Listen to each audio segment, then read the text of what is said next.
4 signs na baka stroke na yan. Hi, I'm Doc Cal, a licensed medical doctor and physical therapist. Alamin natin kung ano yung 4 na pinakamadaling signs na malalaman natin kung meron ng stroke ang ating mga mahal sa buhay. Just remember the keyword fast. F-A-S-T. Simulan natin sa letter F, face.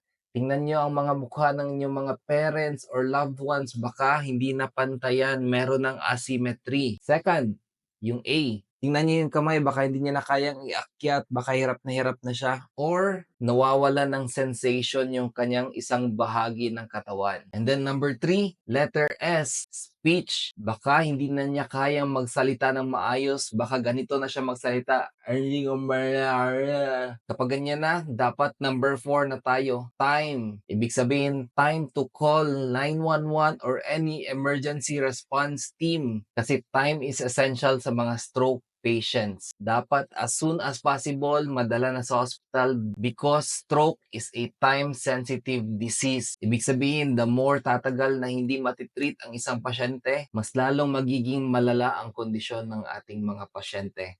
That's why as early as possible na detect nyo yung 4, yung face, arm, speech, and time, nako, dapat dalhin nyo na sa hospital. If you want to know more about stroke or any other diseases, just follow me and comment kung anong gusto nyong pag-uusapan natin next time. Ayan, so that's all for today. Stay safe and stay healthy.